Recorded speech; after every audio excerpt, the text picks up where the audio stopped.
Coming up on tonight's episode, we're talking about some lost legends of the theme park world. Defunct amusement rides coming up tonight. This is Up for Debate, episode number 172, recorded February 27th, 2020, closed for refurbishment. Hello, everybody. Welcome to this episode of Up for Debate, the debate podcast where the two hosts agree on everything. I'm Sean Jennings, joined as always by our own man constantly under renovation. It's Matt Mariani. Hello, Matt. How's it going, Sean? Ready to talk some old theme parks here? I am so ready to rock and roll this show. I sent you earlier in our Slack chat a comment left for us on YouTube that I think pretty much sums up our show perfectly. Talk about the XFL, but don't even watch the XFL, and here's the quote. And this is why no one cares what you two morons have to say. So, Matt, we're going to continue that onto something we also have no business talking about, as you mentioned, defunct theme park attractions. I think they should put that on the back of the box. That, you know, honestly, we're going to get some, like, shirts made. What these two morons have to say. Now, wait, should we just rename, let's just rename the show that. Two morons? No, just no one cares what these two morons have to say. That's our catchphrase. Now, That'll Matt, be the name of the show. You pitched this idea, and I immediately, like, my heart grew 3 sizes bigger when you pitched it because I'm so all about it. Why did you want to talk about defunct amusement park attractions? You know, it's funny. I've often said that I'm a big fan of amusement parks, and I think we were talking about amusement parks at one point, and we realized we had never really talked about amusement parks on the show. So that got us thinking about some of our favorite rides and attractions and things like that, and then realizing that they didn't entirely exist anymore. So that, I think that kind of prompted us to do a little more research about it. Yeah, I mean, I've been a fan of theme/amusement parks for years and years and years. I've read a lot of books on the subject. I listen to a couple great podcasts, follow a couple great YouTube channels. We'll talk about these throughout the show, I'm sure. But especially when it comes to the closed ones are so fascinating because when you get to an amusement park level, rides are not cheap. A roller coaster is $15, $20, $30 million. I think they said the new Rise of the Resistance at Star Wars can cost up to $100 million. I mean, these are big investments that have marketing and engineering and all sorts of things. And when they blow up so spectacularly, it's great to look back and see why and what happened and what were they thinking. And the other great thing about theme parks is they're so well documented, which is great. Even going back to the early days of some of these parks, everyone's there with their family cameras and their video cameras, and there's blogs associated with it, and there's a great historical record of these things. So I think we're going to talk about some really great ones tonight. I'm very excited, and I'll even tease, Matt, if tonight's episode goes well, we might do a follow-up episode on on topic I care about, which is defunct theme park shows, including Spider-Man Rocks, the Spider-Man musical show that had no original songs, but they just played songs like We Need a Hero and Hit Me With Your Best Shot. It was not good. And its sister show Tarzan Rocks, which is even stupider, as well as the A-Team stunt show. So there's a lot to talk about tonight, Matt. Did you have a particular place you wanted to begin? Yeah, I actually do. I'm gonna go with a personal favorite. I'm gonna just open up with a personal favorite of mine. Go for it. So this is a ride that I remember going to my very first time at Disney World back in I'd say like the mid 90s. I was 5 years old, and I remember visiting I think it was definitely in the Magic Kingdom part of the park. But you know how there's like different jurisdictions to the different, like there's like the realm, which is the Magic Kingdom. I guess that'd be like the state.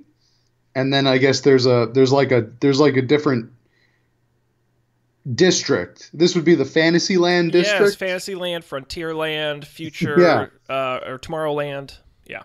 Anyway, this ride, I remember loving this ride, like really liking the ride, Mr. Toad's Wild Ride. Wow, I'm surprised you started there. Yeah, That Well, that I had a list in my head of defunct attractions that I thought we might talk about tonight, and that was not on my list. So good for you. really That's okay. awesome. That's just a personal pick because I really enjoyed it. Turns out it's defunct now because it closed in September of 1998. But I was surprised to learn that this ride had been around since the 70s. 1971 is when it opened, in October 1st of 71, and it closed in 98. So I must have like kind of just hit that cutoff because I was probably there 96 or 97. Sean, have you ever been on this ride? Are you talking about are you talking about the Disneyland version Yeah. or the Orlando version? Hang on a second. So, Whichever version. Have the you thing is, one of experienced them it? one of them is still open. No, I'm talking about the one that's closed. That's The defunct one. Florida version. Yeah, the one in Indeed, California is yeah. still open. No, I did not That's go on this ride. Mhm. Yeah, I just at the stage. I've never only been to the California Disneyland. Yeah, I've only been to the Orlando one once. So, Mhm. no, I did not get a chance to ride that one. Okay. Have you been to both? Just for full disclosure, have Yeah. you been to both Disneyland and Disney World? No, just Disney World in 1999. Went once, and then I'm fingers crossed. I'm going to a trade show in Orlando in January of next year, and I'm hoping to spend some time at Disney World. So we'll see. Okay. But that's it. Yeah. No, something I also wasn't really aware of is that there is a Mr. Toad's Wild Ride at both. But like you mentioned before, it's the world version that is now defunct and closed. I guess the Disneyland version still stands today. Um, it was replaced by the Many Adventures of Winnie the Pooh. A much more successful ride, Yeah. duplicated at essentially almost all of the global parks. I don't think Euro Disneyland has one, but the rest of them do. Hmm. Including a highly updated one, and this one I do know about, Pooh's Honey Hunt in Tokyo Disneyland, considered one of the best Disney rides on the planet. Yeah. So basically, what Mr. Toad's Wild Ride entailed was it was kind of like it was an indoor attraction. It was a closed attraction. It was a what they call a dark ride, kind of like a train, almost a rail thing. It it was it was very action packed, very like jumpy and jolty, and it brought you around all these different parts, different like areas of the place where Mr. Toad lived, and all of his wacky friends and characters. Um, Mr. Toad, obviously not a very well known Disney character. I think he's might have been one of the deeper cuts in the franchise. Um, but I just remember really just enjoying the ride, having a good time. It was one of my favorites. It was the one I really wanted to go on again and again. You know, kept asking my parents, like, let's go back to Mr. Toad. Um, and yeah, so you haven't rode Mr. Toad's Wild Ride? No, it is an interesting. I think you're right. I think the IP, the name Mr. Toad, I don't think holds much place in modern society. The one in California, one of the few remaining original opening day attractions, opened in 1955, though refurbished in '83. I'm not surprised it was replaced by Winnie the Pooh, to be honest with you. I think that's a much more applicable brand. But, the interesting thing about talking about the Disneyland version just for a second, but when Disneyland first opened, pretty much most of their opening day rides were dark rides, slow rides, Snow White, Peter Pan. Gosh, I'm sure there's some I'm forgetting. But yes, so that was very common, and it's one of the few remaining, which I think is interesting that it survived that long. And in Walt Disney World, when um, you think about what was there on opening day. Not a particularly thrilling ride for opening day. No. Uh, would in terms of a dark ride, how about it's a small world? It's a small world after all. Would that count? Is that a dark ride? Yeah.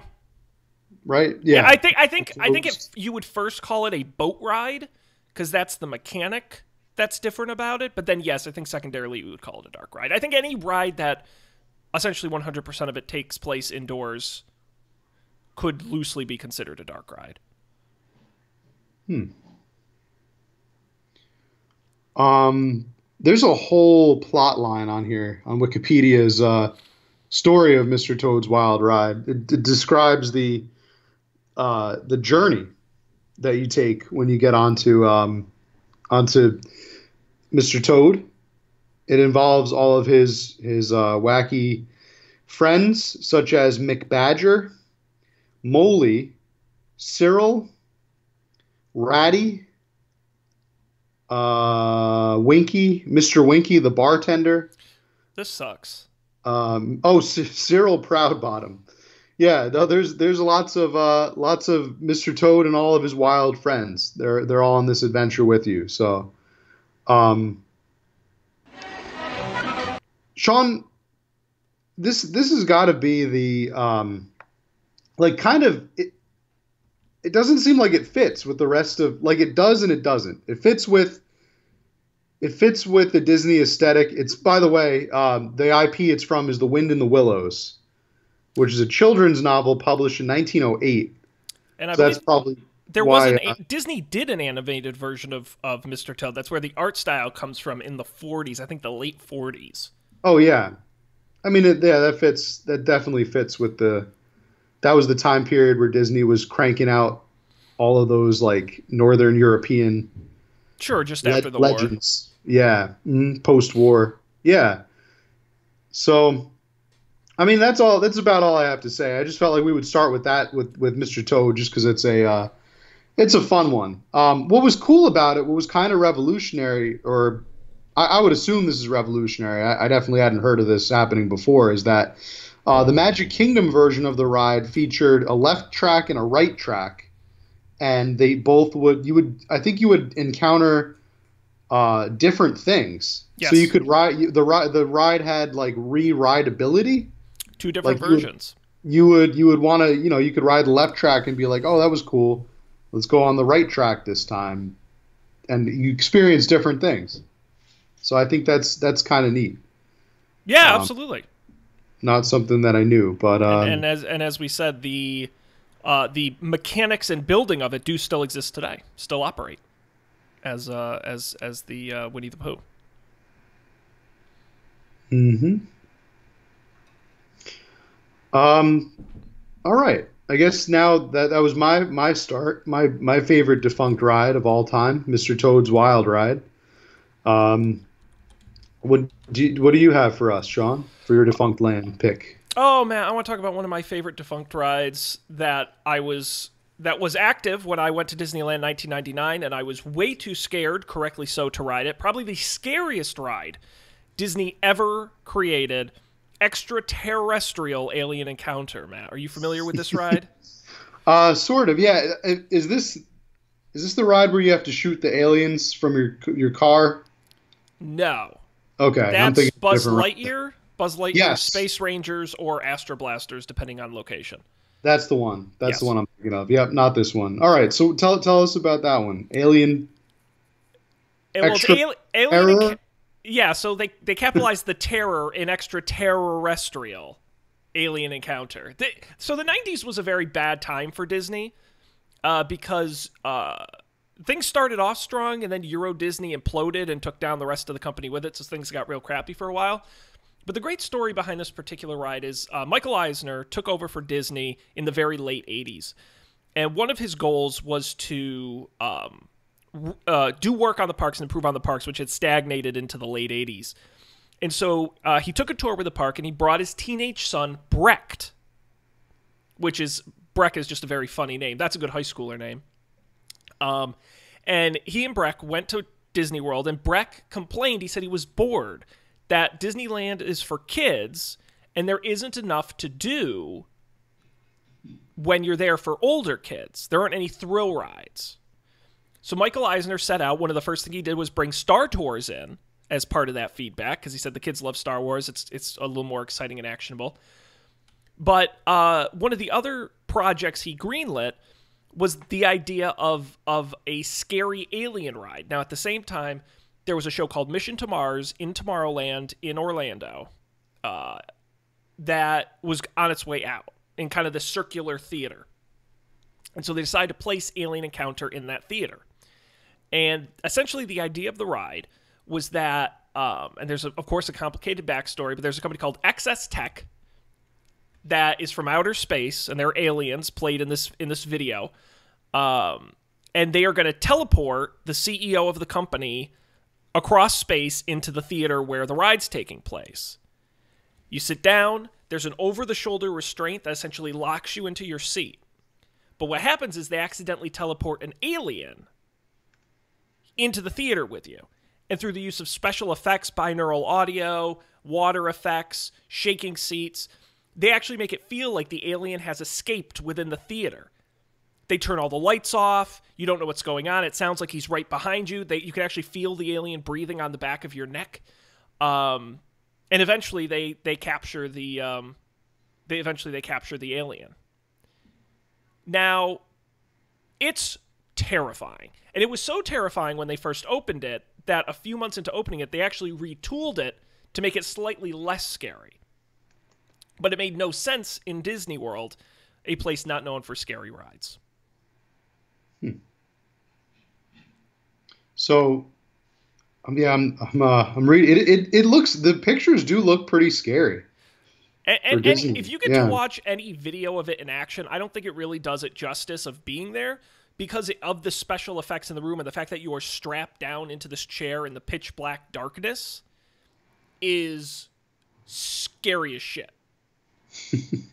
And so the ride lasted, it soft opened in 94, fully opened in 95, and closed in 2003. So it only lasted about 8 years, where we'll talk about its replacement in a second. But it was closed mainly because it was difficult to explain to people, this is a scary ride, it's not a Disney ride.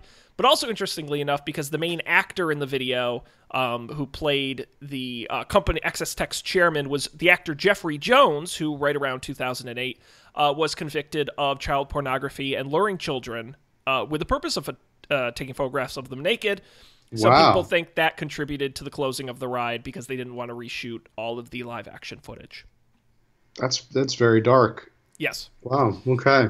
Yes.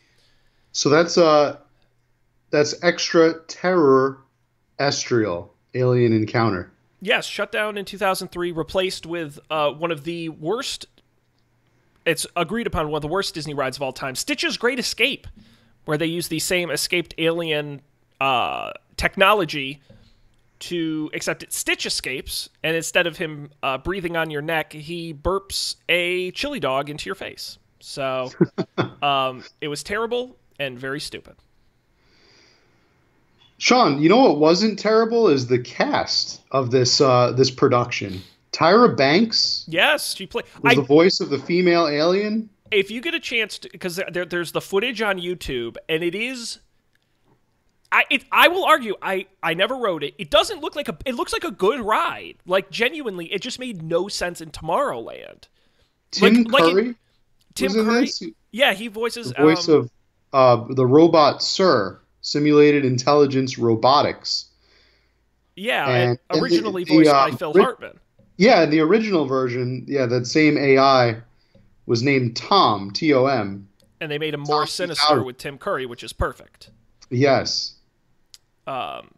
Yeah, no, honestly, it's a cool, like, if this was at, like, Universal Studios, people, I think, would have really enjoyed it. I just think it was confusing being at Disney, and it just never really caught on. They had planned to bring it to the other parks, and it just never was successful enough. Cool. So, a weird ride at a weird time in the Disney parks. All right, yeah, it really doesn't seem very Disney. This seems like something you'd see at Universal. Yeah, oh, it's a total like Six Flags even type ride Yeah. where its only goal is to skate like a Hollywood Horror Nights would be really great for this. Um but not in Tomorrow. And the thing is, this opened alongside the new Tomorrowland in 1994 when they totally redid the whole place. They had a bunch of new rides and stuff, and this one just never made any sense. Yeah, now I'm looking at Stitch. I'm looking at Stitch's Great Oof, Escape. oof, bad. And that Yeah. so Stitch's Great Escape is it permanently closed? Yes, it's permanently closed.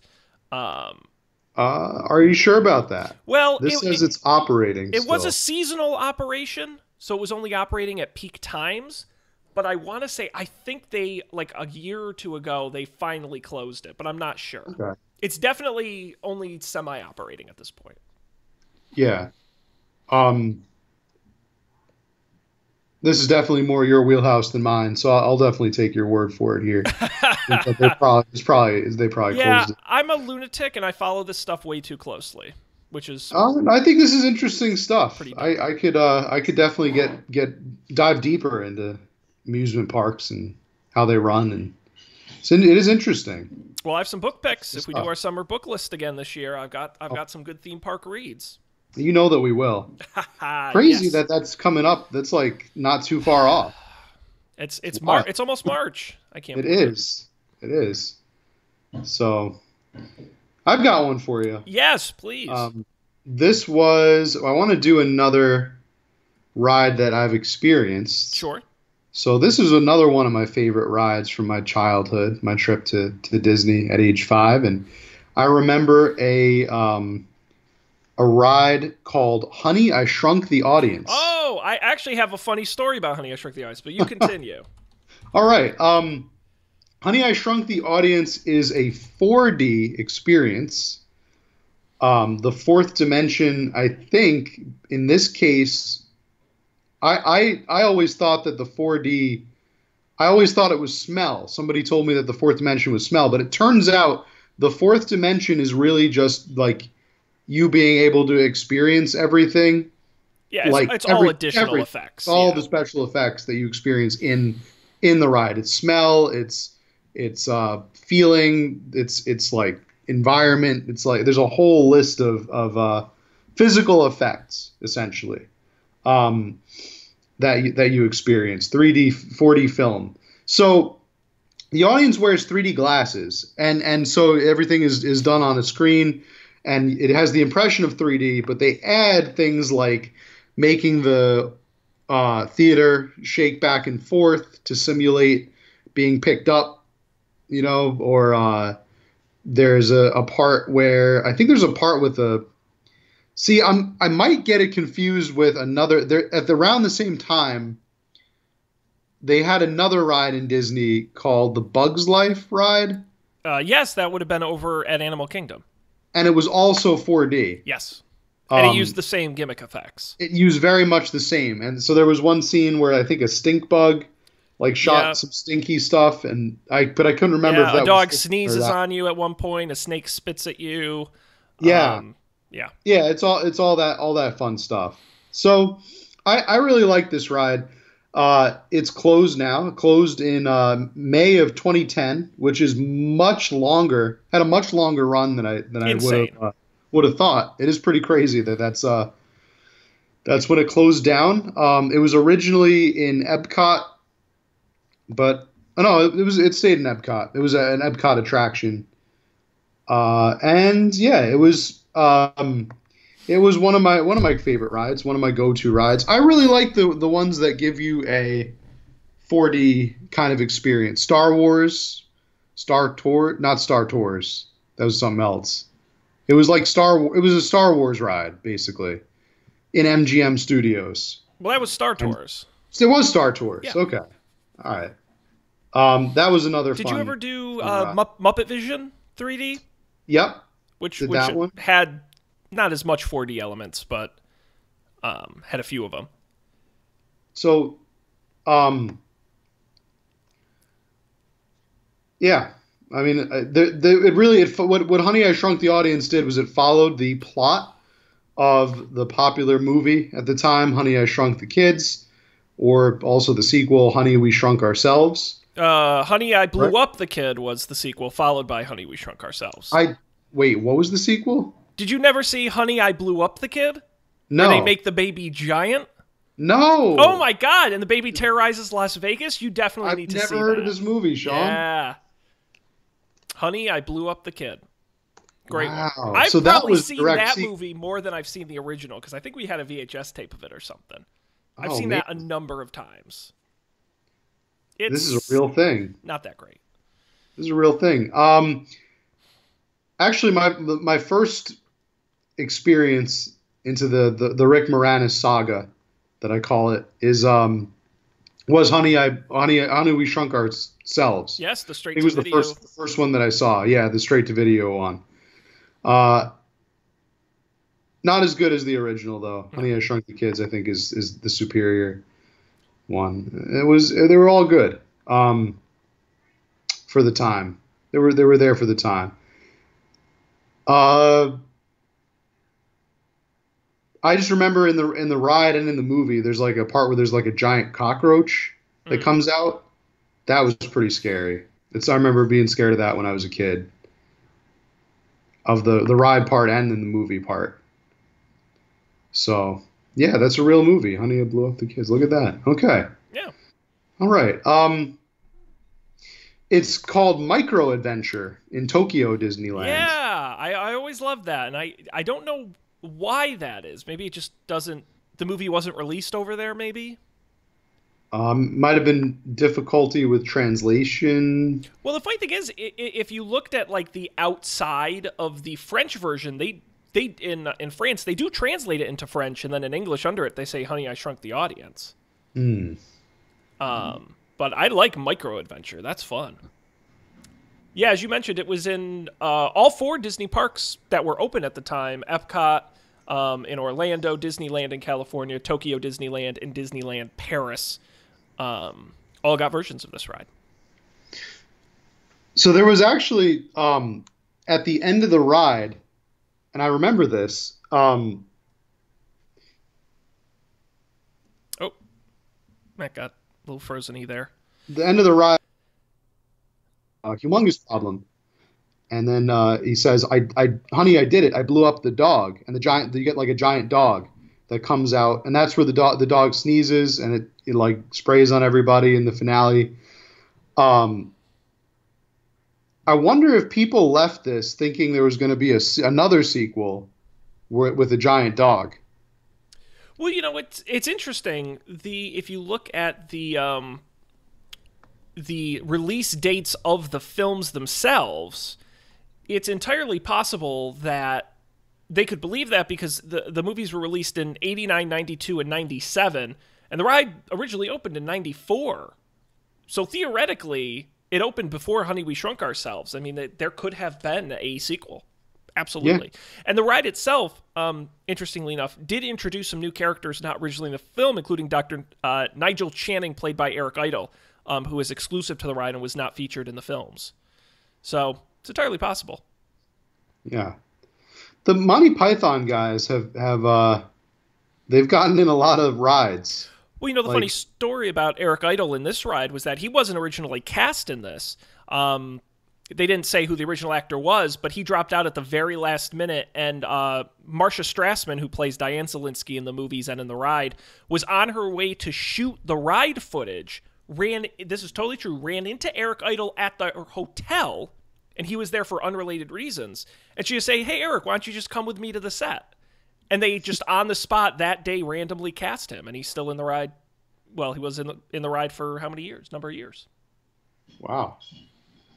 Nice. See, this is what you're the rides guy, Sean. You're the expert on these rides for sure. I'm just a lunatic loser. So I told you I had a funny story about this ride. Yeah. So when I went to Disney in 1999, I was 8 years old and just terrified of everything.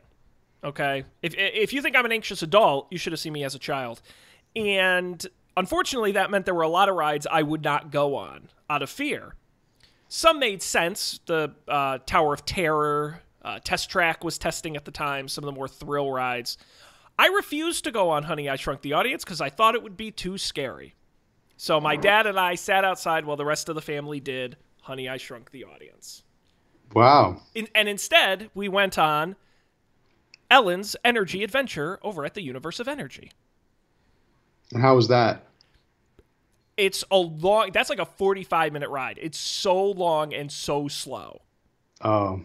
But it was hosted by Ellen DeGeneres and Bill Nye the Science Guy. So, and it was sponsored by Exxon, so fossil fuels. Wasn't there a chemical lab in was it Monsanto? Did they have a ride in Epcot at one point? Am I remembering that correctly? You're sort of remembering it. Disneyland in California, Monsanto was an original sponsor when they opened in the 50s, had a number of the Monsanto Hall of Chemistry, the Monsanto House of the Future, back when Walt was into that kind of stuff. They were there. In Epcot specifically, the only science lab that I could think of would be in the Land Pavilion, where they had an actual working greenhouse, and and it's still there today, where they have scientists working on growing plants and fish and things of that nature. Yeah. This Honey, I Shrunk the Audience actually replaced Captain EO in the Magic Eye Theater in each of these locations where it had finished up its run, and that's ultimately what killed the ride, was the return of Captain EO after the passing of Michael Jackson in 2009. They brought back Captain EO, shut this down. They said it may or may not come back, and then it just never came back. Yeah, so that's Honey, I Shrunk the Audience. Or Micro Adventure. A.K.A. Micro Adventure. This is how go. I imagine they would say it. That's a very appropriate way to say it. Matt, I got one for you. Mm-hmm. It's one I know neither of us have written, but we have to do a non-Disney one, because I have a feeling that those are easy to point to. So I'm going to point you to beautiful Mason, Ohio. Have you ever been to Mason, Ohio? Nope. Can't say that I have. It is the home of Kings Island, a large and relatively famous amusement park, probably a top 10 one in the world. It's the second most visited seasonal amusement park in the United States, behind Cedar Point, and third overall for seasonal attendance in North America. So a big popular park. Way back in let me get the exact year when they opened it. Give me 1 second so I don't want to mess this up. Because back in 1979, Kings Island opened The Beast, which was a wooden roller coaster, a complete record breaker. Amazing coaster. Tallest, fastest, and longest wooden roller coaster in the world. It remains the longest at 7,359 feet, which is more than 35 acres. It's got 2 lift hills. It is a beast of a ride. Still one of the best wooden roller coasters in the world, using the natural terrain and being surrounded by trees. It's really a unique experience. So, what did they do in the 90s? The same thing everyone else did. They created a sequel. Son of Beast was another record-breaking wooden roller coaster to be built at Kings Island. It was going to be the first wooden hypercoaster in the world with a 214-foot drop, and only the second wooden roller coaster ever to feature an inversion, a loop, essentially. It was opened in May of 2000 and immediately ran into problems. The manufacturer of the coaster, Roller Coaster Corporation of America, was fired halfway through construction for shoddy work. Kings Island themselves finished it. It was found out that they used shitty wood to build it, that they used shitty screws to build it, that it was generally unsafe. It had several major incidents during its run. Let me get here. In 2006, a failure caused the rails to warp, and the train came to an abrupt stop. 27 injuries were reported. There was later a lawsuit with that. In 2009, a woman claimed to have suffered a head injury from riding the Son of Beast. The ride was generally very unstable and shifting. And so what happened is the state came in and investigated. It ended up costing the park over $30 million to build and repair it over time. As I said, opened in 2000 and closed in 2009, which is impressive for a ride that was shoddy and generally unsafe. And it was demolished in 2012. So they built this giant wooden roller coaster made of shitty wood and shitty fasteners that had no business standing.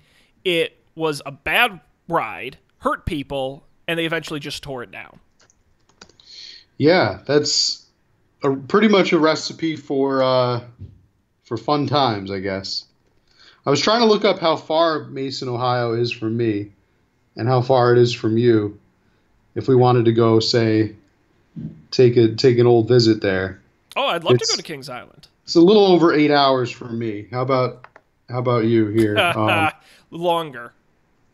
I will just come out and say longer. It probably would be like close to 10 to 12 hours, depending on where exactly it is in Ohio. You're by Adams, Mass, right? Sort of? I'm by Agawam, Mass. More by Agawam? Okay, that's where I live.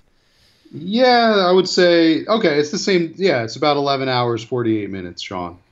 That's a long ride. Well, I did find out, Matt, what we have to do. This is kind of off topic, but I found out my company's warehouse in North Carolina, where I was earlier this week, is right down the road from Carowinds, which is a great amusement park in North Carolina. Ah. So I have an excuse to be there. But anyway. You'll have fun with that, sure. So that sounds like a good place for you to be. So Son of Beast. Mm-hmm. Son of Beast. Son of Beast, a notorious example of a very expensive roller coaster that was an absolute disaster, a failure of inspection, a failure of construction, a failure of conception. All right. I feel like I want to read a whole book about that.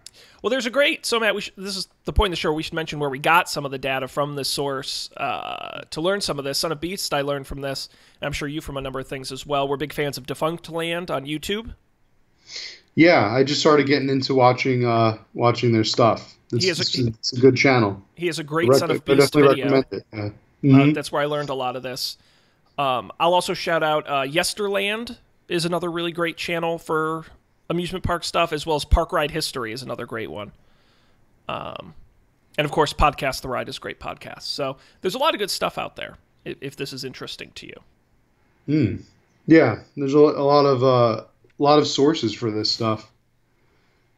So, Sean, the next one that I have here, next exhibit, this is one that I've never been on, but definitely now learning about it through the various channels that we've mentioned before. I kind of wish I had experienced it in its very, very short-term existence. That's Superstar Limo. Yes! Superstar. First of all, I could do a whole episode on the failure of California Adventure alone, but we don't have time for that. So we can talk about what many would say is the, with a period, number one, capitalize, bold it, worst ride Disney has ever produced. Yes, this is all, like as you mentioned, as Sean just mentioned here, that this is probably the worst thing. Will we agree? Like the worst ride in terms of a ride, like the worst that Disney has ever done? Yeah, probably.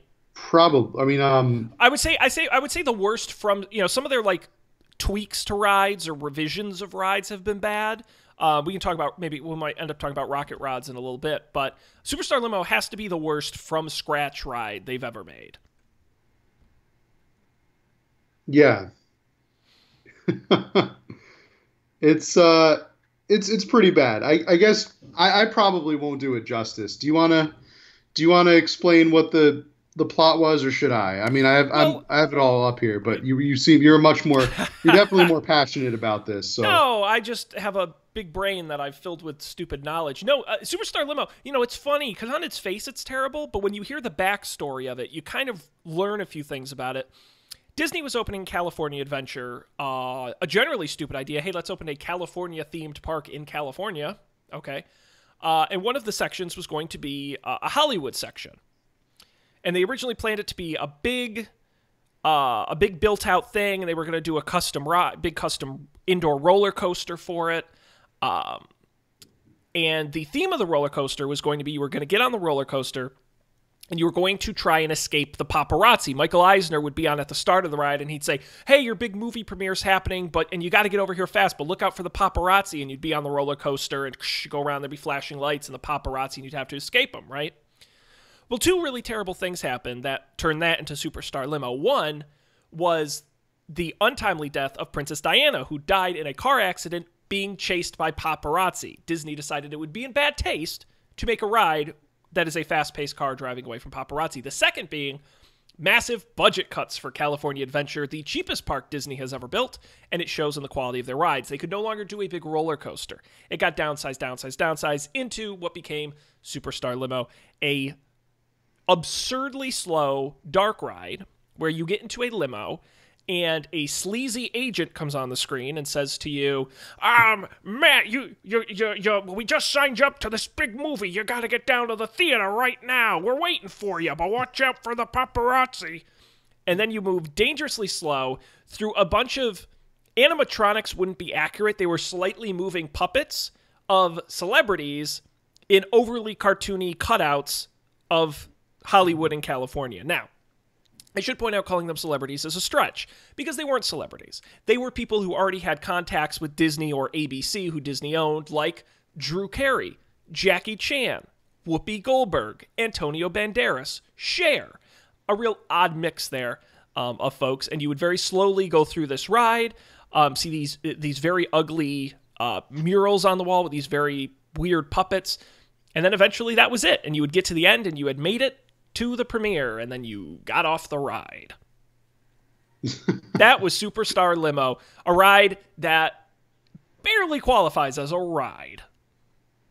Probably my favorite part of all this is the wait times were like supposedly extremely long for this like short-lived experience. And when it first premiered, they did a very poor job apparently of managing the queues and keeping them moving. So they had it was a very long wait for a very short. I mean, you could tell me, is that like it says the duration was approximately 3 minutes 30 seconds. Is that long, short, or a par for the course for a ride like this? Well, you compare it to something like a Mr. Toad and you're not far off.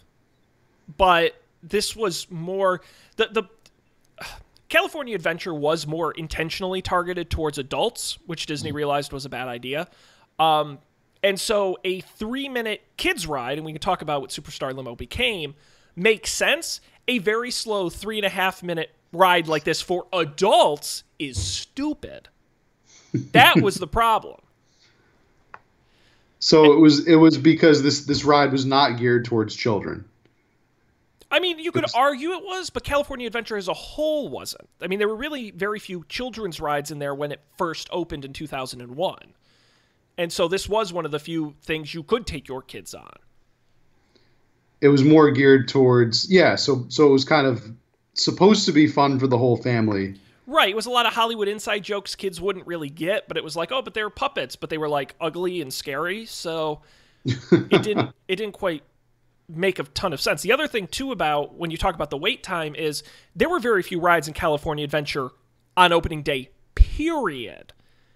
There were about, if you look at like genuinely big marquee rides, California Screamin' Roller Coaster, Grizzly River Run, which was a tube rapids ride,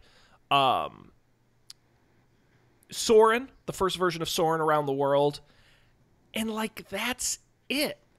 Like, there were no rides. And that's what was so... And this was the cornerstone. Superstar Limo was the cornerstone of the Hollywood area. So if you weren't at Superstar Limo, there was nothing else in that whole corner of the park. It was just bizarre.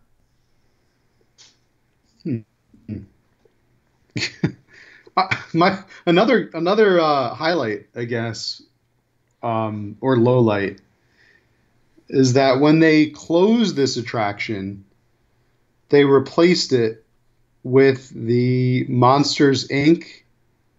ride. Yes, Monsters, Inc., Mike and Sully to the rescue. So we should say Superstar Limo lasted less than a year. To my limited knowledge, maybe the shortest operating ride in Disney history. I don't know if that's true, but it could be. February 2001 to January 2002. But what's interesting is they couldn't figure out what to do with it. It sat empty until 2006. It just literally, they figured just shutting it down and leaving it empty was better than continuing to run it. That's how bad this ride was. Yeah. And when they did finally replace it in 2006, they replaced the basically they didn't take the animatronics out. They just put like costumes on them. Like the so you see if you look at like a shot for shot like side by side of the limo ride with the Monsters Inc. ride, you'll see like Drew Carey is handing out pamphlets, but instead it'll be a guy in a hazmat suit and he's handing out something. Oh yeah, they recycled probably Doing 100% like the of the same motion. animatronics. Yeah, the Jackie Chan person is just a guy doing a kick in a hazmat suit. So they just put hazmat suits on all of these celebrity animatronics. Um, so this is one of the most famous examples of just a terrible failed ride. Yeah, and I think it's not only notable because the ride itself was bad, but because it was a marquee attraction at a brand new. If they had just opened this in like the Magic Kingdom or Epcot or something, I think it wouldn't be quite as reviled. But this was one of like 4 or 5 marquee rides for this brand new land they opened. That turned out to be a total disaster. So I think that's why Superstar Limo is so notorious. The Boston Globe. Quote from the Boston Globe reviewing the ride is, "Kids will also like Superstar Limo. Here you play the star riding in your purple limo past a few audio animatronic Hollywood celebrities. Adults will notice, however, that other painted plywood characters and sets are about on par with college theater construction."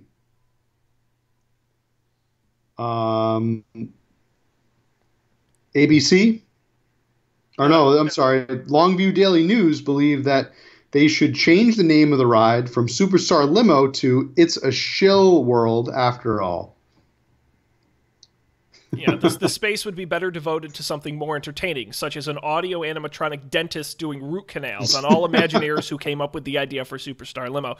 And the funny thing about Superstar Limo, you probably haven't had a chance to see this yet. Disney Plus did a documentary, The Imagineering Story, that kind of traces the history of the parks. And it's extremely corporate biased. It's very whitewashed. They don't talk about any controversies. The one ride that they use as an example in the documentary of a bad ride, because they have to have one, right? They can't say every ride was perfect. The one ride they shit on in this entire history of all the parks is Superstar Limo. That says something. That's the low-hanging fruit right there. That is like the easy one to point to and say, yep, we're not perfect. Every other ride's great, but that one, we'll take the mulligan on. We screwed that up. And I'm sure they say how much they learned from their mistakes and all the things that we tried to do in Superstar Limo. We learned from it. It was a learning experience, and we all have to. They treated it as like their low point. Well, and it's, blame the old boss. California Adventure as a whole, they admit it's a failure, but that's, Bob Iger came in and spent $1 billion and made it great, and it's perfect. It's you got to toe that corporate line. Yep. Yeah, actually, that's on my list. That's on my list of things to watch from Disney Plus. It's pretty good. You just have to go in knowing it's super corporate whitewashed, and if you're okay with that, I want to watch all of the shorts, the Disney shorts. The one day at a time. Shorts. Or the one where they follow the different people across the Disney company. No, I'm talking about the shorts, the Pixar shorts. Oh, every movie, they have all of them on there. They do, but they also have if you like the Imagineering Story, they have a separate documentary series called One Day at Disney, where they're each are like 5 or 7 minutes each. They're really short. But they each follow, I think they're doing like 100 of them or something, and each one follows a different employee of the Disney Corporation. So one, it's the scuba diver who cleans underwater and maintains the 20,000 Leagues Under the Sea ride. Now it's the Nemo submarine ride. They do one with an animator, and it's all different people from the Disney company. It's really neat. And they're nice little shorts. So I'll give that a shot if that too. interests you. Also, got to watch the. I got to catch up on Clone Wars. So. Yes, yeah, I got to get that money out of that subscription. yeah, Uh, Matt, were there any other particular rides you wanted to get to? I've got one that more to talk about. yeah, that's kind of done it for my list. So what's your last one here? I want to talk about. You'll notice a theme with all these rides. It's usually budget cuts. Usually is a good indicator of a shitty ride. And I want Matt, are you familiar with rocket rods? No, no. Why don't you tell me more about that? Another short-lived Disney attraction. So, back in 1998, Tomorrowland at Disneyland in California was looking old because it was. They hadn't done anything with it in like 30 years. It looked sad. Now, they could have dumped a bunch of money, and they actually had planned out a big revitalization of Tomorrowland. New Tomorrowland, they called it. Instead, Disney decided to slash the budget in half after the failure of Euro Disney and do it on the cheap. So all they really did was paint everything some new colors and roll out a couple of simple rides. One of the things they did was remove the People Mover. Now, if you're not familiar with the People Mover, this was a very old Disney ride. It was essentially like a monorail that went around Tomorrowland very slowly. It was a 16-minute ride that would just slowly take you around. It would go in and out of some of the buildings, and it would essentially take you around Tomorrowland as you know, transportation of the future, basically. But it was all these elevated concrete tracks that went around all of Tomorrowland. So what Disney decided to do was close down the People Mover and replace the slow putt-putt cars they had with rocket rods, which were these sort of race car-ish. They were narrow, and they sat 5 people, one in front of the other. So 5 rows, 1 seat in these narrow cars. And they put them on the People Mover track, and it was supposed to be like a more high-speed ride using the People Mover tracks, right? Here's the thing. They did it on the cheap. What does that mean? They couldn't get a corporate sponsor, and they couldn't raise enough money to do it right. The proper way to engineer this thing would have been to bank the turns, which if you've ever seen a racetrack, when you're going at a high speed, you can't just like suddenly turn. A bank turn they couldn't alter the track at all. A track not designed for high-speed cars. So, the cars would constantly accelerate and then slow down, and accelerate and then slow down, and accelerate and slow down for the entire length of the track, leading to computer errors, failures, the system breaking down, rubber wheels being damaged, and ultimately hardcore engineering damage to the concrete structure of the People Mover track. So bad that not only did they have to shut down rocket rods, but they could never use those tracks again for a ride because they damaged them so badly. Rocket rods opened in 1998 as part of New Tomorrowland, closed just 2 years later 3 years later in 2001. A ride that constantly broke down, required a ton of maintenance, permanently damaged the People Mover tracks, which still remain today unused, just sitting in Tomorrowland. Wow. The entry area and the waiting area for rocket rods became Buzz Lightyear's Astro Blasters in 2005. And that's the one that where the shooting ride. You fired the lasers. Yeah, I do. Yep. I think I do remember that one.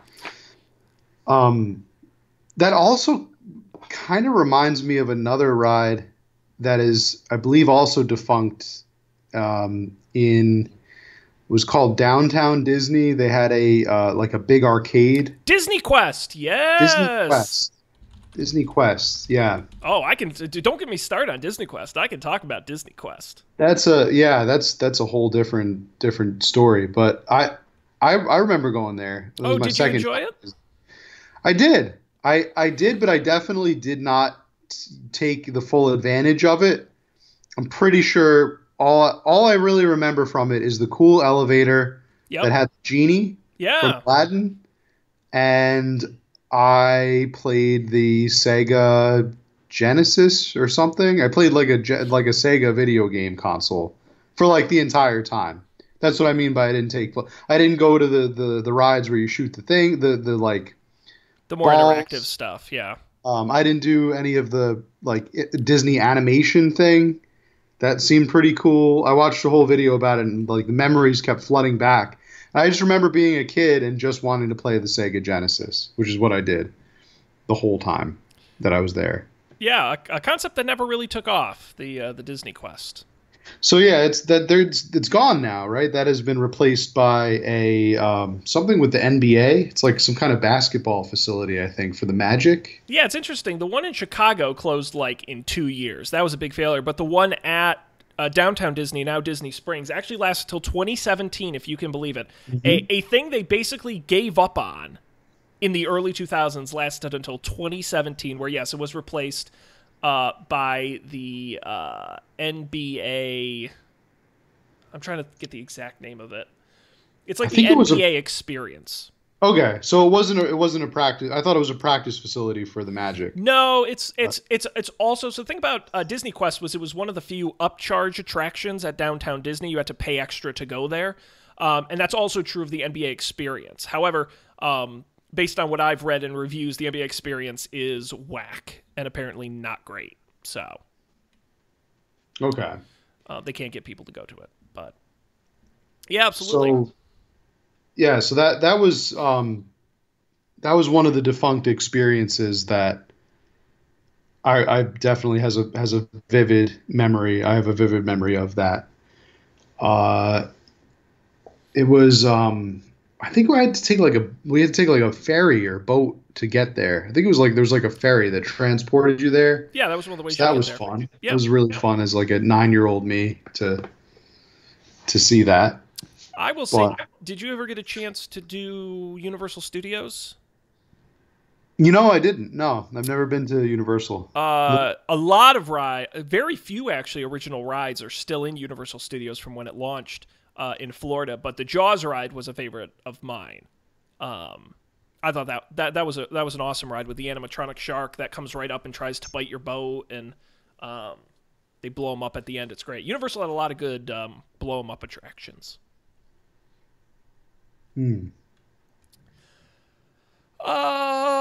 That's it, Matt.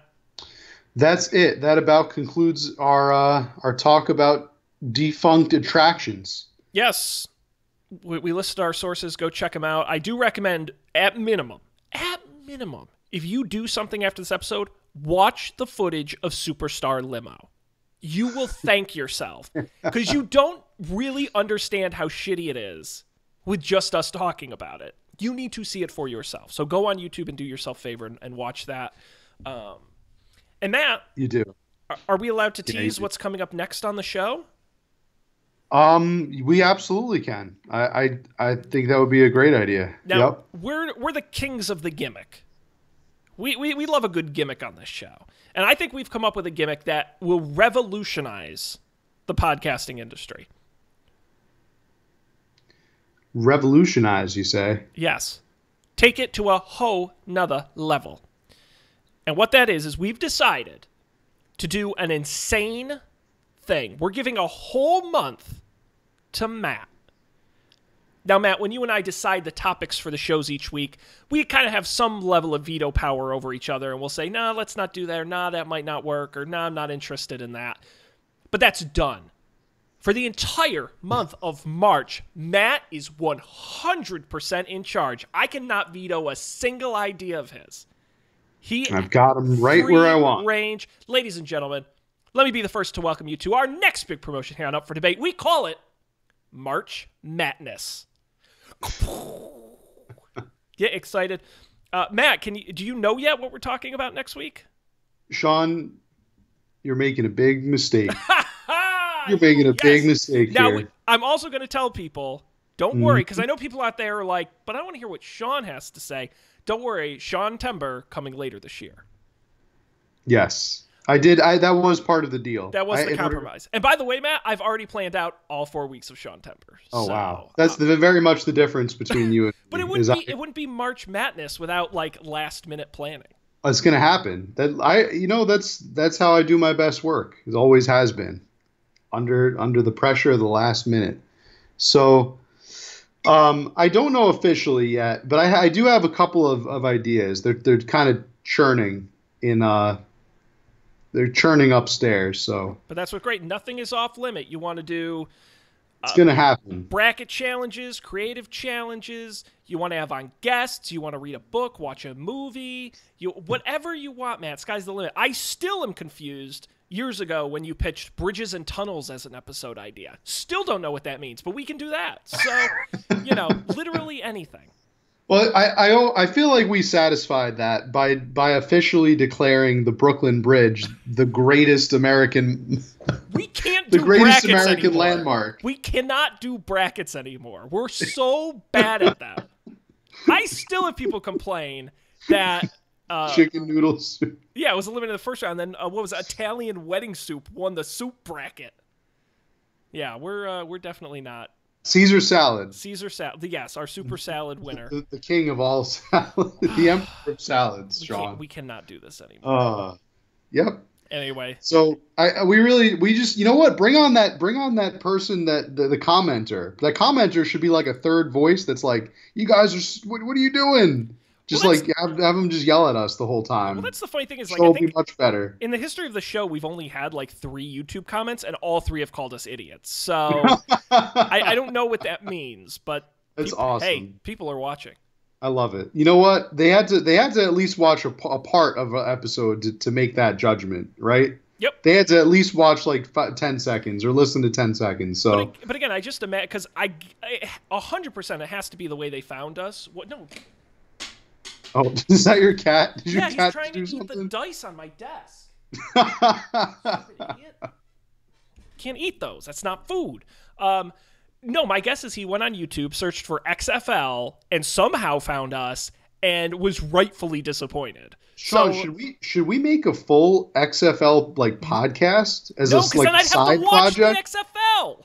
Well, that's your problem, Sean. You don't watch the XFL, and so you don't know what you're talking about. Clearly, I don't. I would just like to say, for the record, I was busy doing family stuff, so I could not watch last weekend. I fully plan on at least watching the Guardians this weekend. My hometown team. Who are they playing? They are playing the. As we both frantically Google No. They are definitely playing the Los Angeles Wildcats. The LA Wildcats. Look at that. I will definitely tune in for that. I hope to see my favorite player, third string quarterback. I don't want to get his name wrong, so I'm going to also Google that. Just make it up. No one's going to challenge you on it. The YouTube guy is going to challenge me, Sean. No, his name is not Landry Jones. He's the third string quarterback of the Renegades. Come on. Where is he? He's the third string quarterback.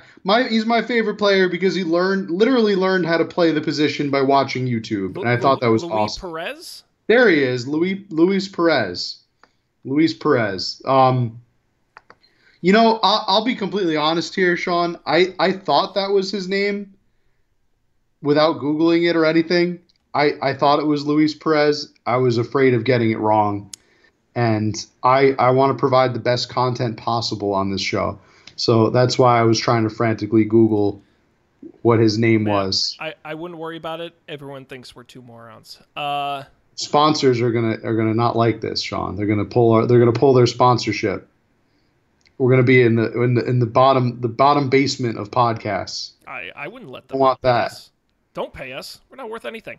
Matt, I'm excited for March Madness. I hope everyone out there is as well. Before we get there, go to upfordebate.tv. It's our website. All the past episodes are there. Just click the archive button. Of course, you can subscribe wherever you get podcasts. We're there. On Overcast, Stitcher, Spotify, Overcast, everywhere you are, we are. Video version. Watch one episode where Sean and I ate bugs. That was fun.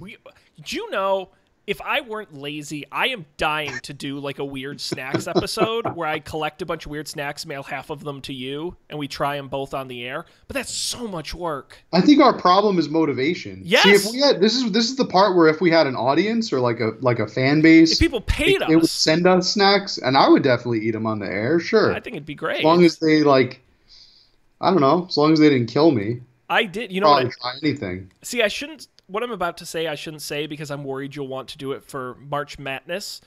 But I was thinking about doing like a hot sauce challenge, where you and I get a bunch of different level hot sauces and we eat them at the same time and see how long we can last. I'm kind of a coward when it comes to Oh, that so stuff. am I. That's why it's funny. If you did it, I would do it, obviously. I would do it, but I don't want to. So I'll do anything for the show, even if I don't want to. And yes, of course, you can contact us upfordebatetv@gmail.com or tweet at us at upfordebatetv on Twitter. Matt, we got to end it here. It's the end of February, the end of our episode here. But on behalf of Ben, I'm Sean. Thanks, folks out there, for joining us. We'll see you next time for another Up for Debate.